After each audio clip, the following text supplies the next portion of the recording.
Hello and welcome to House News. In this episode, we present you the latest information coming from the House of Representatives of Indonesia. And now, let's see the headlines for today.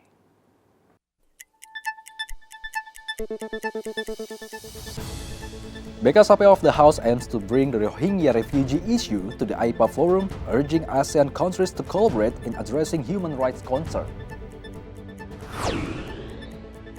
Based on the report in 2018, the number of illegal foreign workers in Indonesia was estimated to be 3 times higher than the legal foreign workers.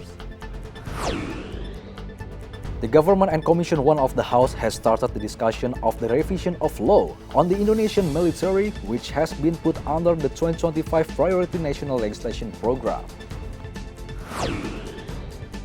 DPR Connect is an initiative to inform and engage young people in the policy-making process. In commemoration of National Music Day, the Culture Ministry released an Indonesia Raya vinyl record featuring a version of the national anthem. BKSP emphasized the responsibility of handling Rohingya refugees should be shared by all ASEAN countries. Hence, IPA Forum serves as a platform to pressure Myanmar to take responsibility for its citizens and resolve the crisis affecting the Rohingya peoples. Rohingya refugees continue to arrive in Indonesia, escaping dangerous conditions at sea and seeking a safer place to survive. Indonesia has been offering support, but the question remains, how long can this continue?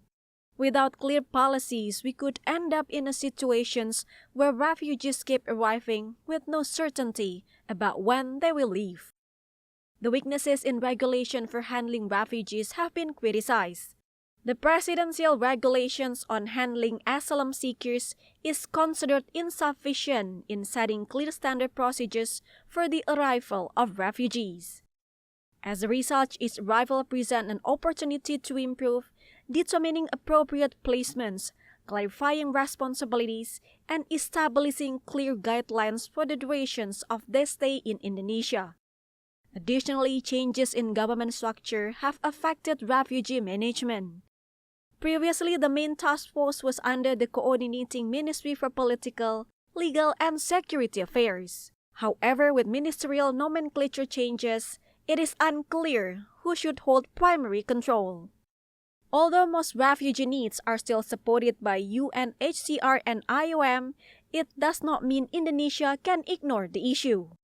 Local governments often face the social challenges caused by refugees, including tensions with local communities and limited resources. Yang pertama payung hukum, wabil khusus Perpres 125 tahun 2016 perlu dimasukkan urusan tentang protap karena ketika pengungsi datang itu titik krusialnya. Mau di penanganan selanjutnya bisa, tapi dia harus ditempatkan di mana, diproses oleh imigrasi dan UNHCR, baru kemudian ada proses-proses berikutnya. Kalau bab anggaran tentu kita harus melihat alokasi, tetapi kita ingin tadi orkestrasi dan kolaborasinya berjalan, karena kadang-kadang anggaran bukan masalah.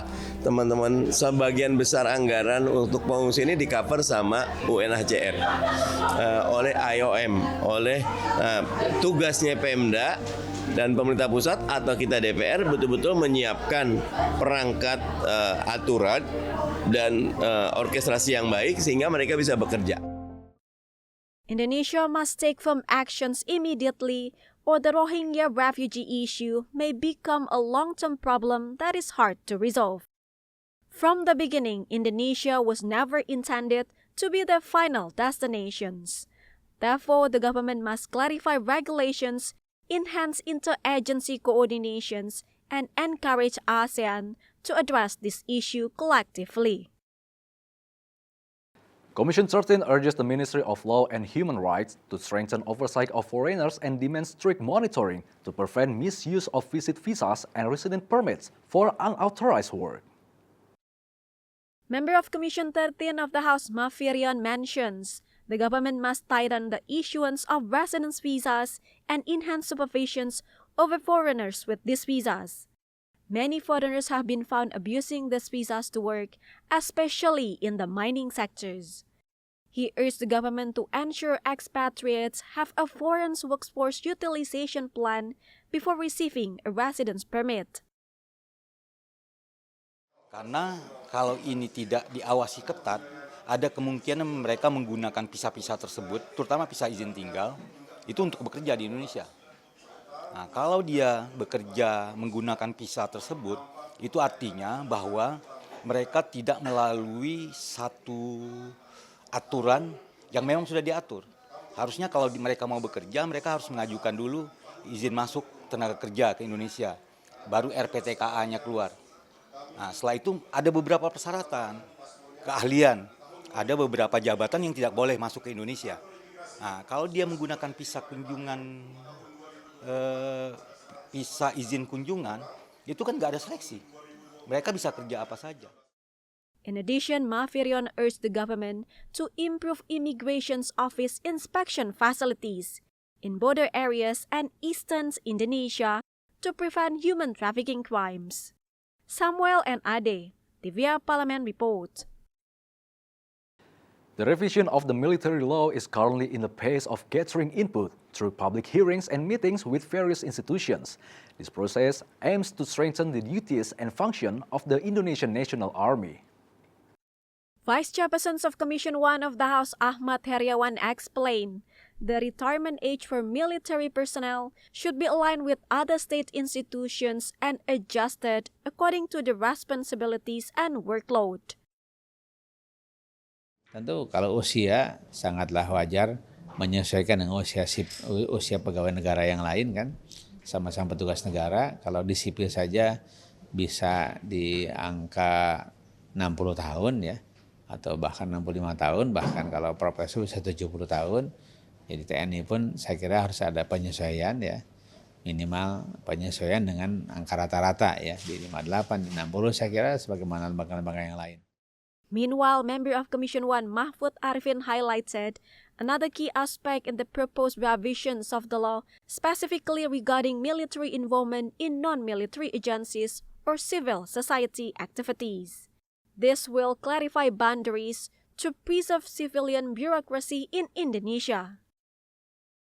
Tentang keberadaan TNI yang terlalu diharapkan yaitu tidak terlalu masuk pada semua lini kegiatan civil society ya, ada pembatasan seperti undang-undang sebelumnya lah, tapi mau ditambah ya boleh, tetapi tergantung nanti dalam putusan dalam undang-undang yang akan diputuskan nanti, itu masih dalam pembahasan lah, itu belum final gitu. Tapi kan kita juga harus mendengar aspirasi dari masyarakat secara luas. From Medan, North Sumatra, Ferdian, TVR Parlemen reports. After the break, we bring you more updates on the Maritime Security Bill. Stay tuned to House News.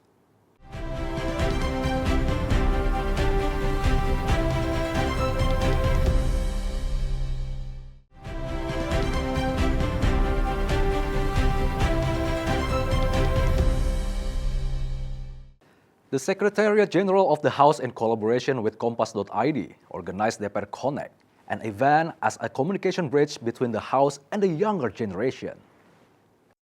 Deputy Speaker of People's Consultative Assembly, Edi Baskoro Yudhoyono, emphasized the importance of technological innovations like DPR Connect in adapting to the times. Through this program, he hoped to enhance the House role in accommodating and advocating for public aspirations. Di hadapan publik.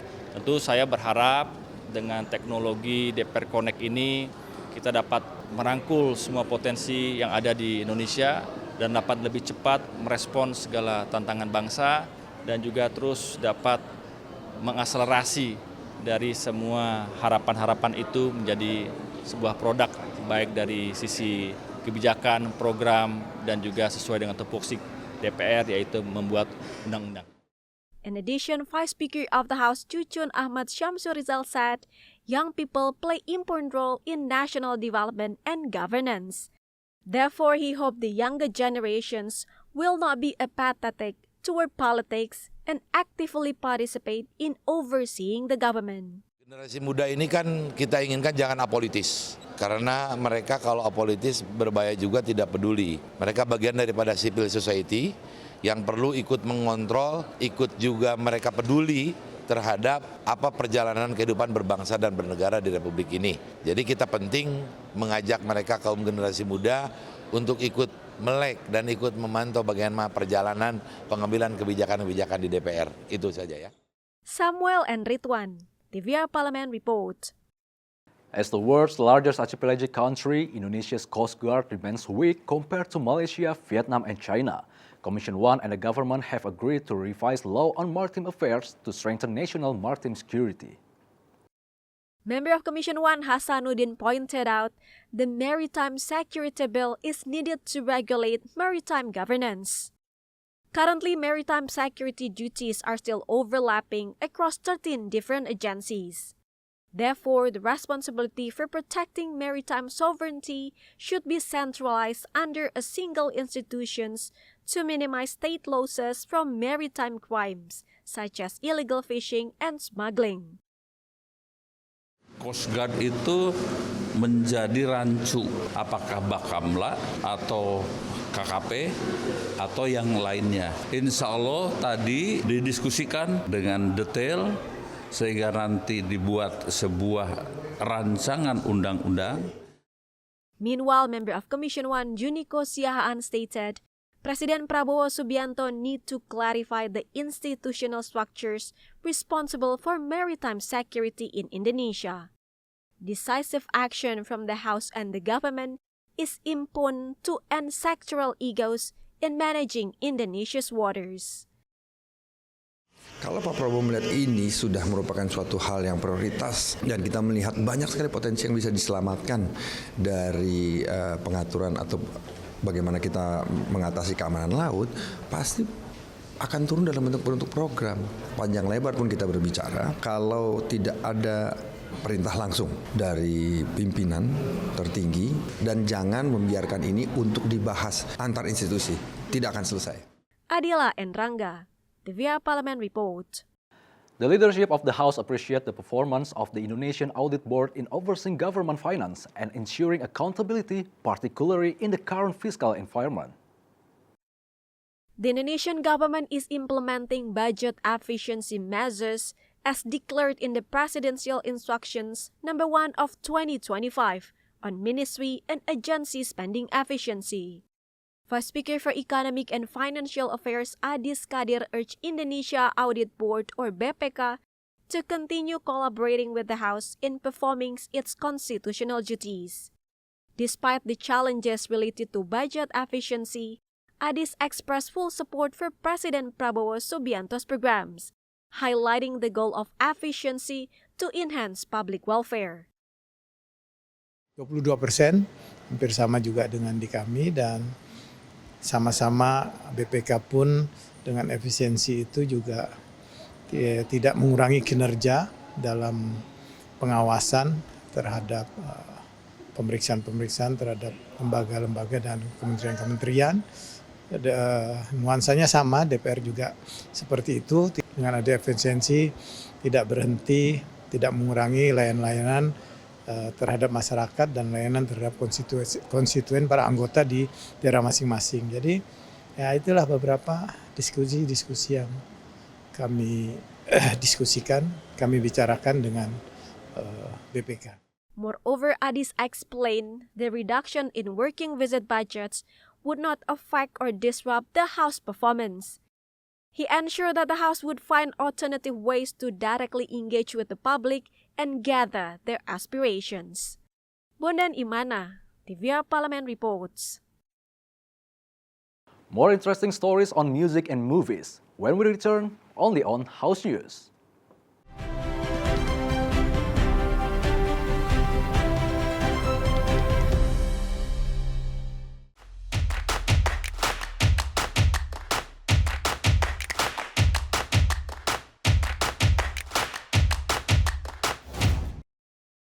To celebrate National Music Day, the Ministry of Culture has released a special vinyl featuring 8 different versions of Indonesia Raya. This release also honors Wage Rudolf Supratman, the composer behind National Anthem. The vinyl includes several iconic versions, including the first instrumental versions heard at the Second Youth Congress in 1928, as well as a version played during the Japanese occupations which had a slightly faster tempo. Additionally, there is an arrangement by Jos Kleber along with other versions that reflect the evolutions of Indonesian music from the 1970s to the 1990s. The production of this vinyl is limited to only 1,000 copies, making it a rare collector's item for music enthusiasts and national history fans. However, a digital versions of the songs on this vinyl will soon be available on various platforms. The Minister of Culture Fadlizon stated, Indonesia Raya is more than just a song. It is a symbol of national struggle, unity, and determinations to maintain the integrity and glory of the nations. National Music Day is celebrated every March 9 to commemorate the birthday of Wage Rudolf Supratman, Indonesia's national hero, who composed the national anthem in 1924. His anthem would later be played during Indonesia's proclamations of independence on August 17, 1945, exactly 7 years after his passing. Indonesia's rich musical heritage continues to gain global recognitions. Several Indonesian musical instruments have been recognized by UNESCO as intangible cultural heritage, such as angklung, gamelan, tari saman, including its accompanying music, and the latest one, kolintang.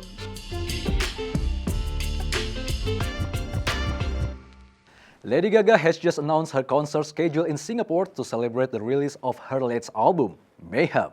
She will be performing for 4 days in May 2025. Singapore will be the only Asian country on this tour. Superstar Lady Gaga will be performing at the National Stadium on May 18 to 24, 2025, with this being her only stop in Asia. This marks her return to Singapore 13 years after her Born This Way tour in 2012. The concert will include a setlist songs from her new album Mayhem, as well as some of her biggest hits throughout her career.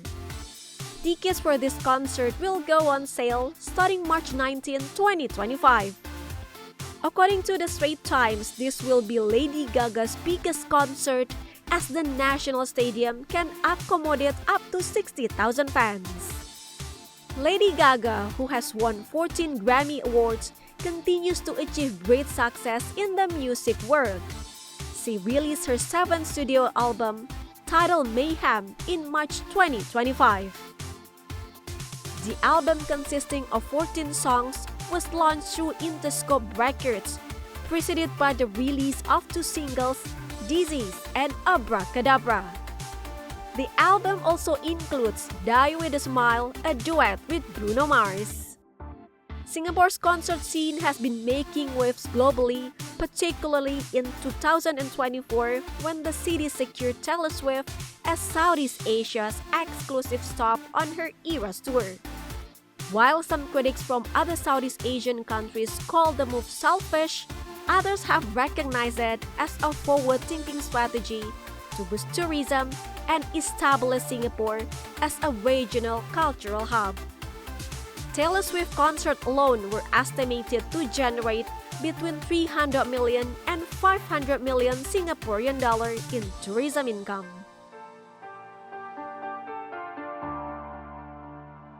After many years since its release as an animated film, Lilo & Stitch is finally returning in live-action version. Disney has just released the first teaser of the film featuring a 30-second scene, taking viewers to the exotic beaches of Hawaii. The live-action versions of Lilo and Stitch will still focus on the heartwarming theme of friendship between Lilo, a young girl from Hawaii, and Stitch, an alien on the run from intergalactic authorities. Lilo, feeling lonely, finds Stitch and forms an emotional bond with the alien. Together, they learn about the true meaning of family and how Stitch can become more than just a destructive creature. One of the most interesting aspects of the movie is Stitch's appearance. Disney is using a combination of CGI and practical effects to bring the little blue alien to life. The teaser trailer shows Stitch with fur textures and more realistic features while maintaining his adorable and chaotic charm. According to insiders, Disney has worked closely with the original animation team to make sure the live-action Stitch feels true to his animated counterpart. The live-action version will keep the Elvis love alive, including updated renditions of familiar tracks like Burning Love and Suspicious Minds. The movie score is being handled by a composer familiar with blending traditional Hawaiian music with contemporary sounds, aiming to give the film its own distinct musical identity. Initially planned for release only on Disney+, the decision to bring the film to cinemas worldwide allows more people to experience the magic of this story. The live-action Lilo and Stitch is set to hit theaters in the United States in May 2025 and is expected to become one of the most anticipated films of the upcoming summer. And that's House News for today. Thank you for watching everyone and have a good day.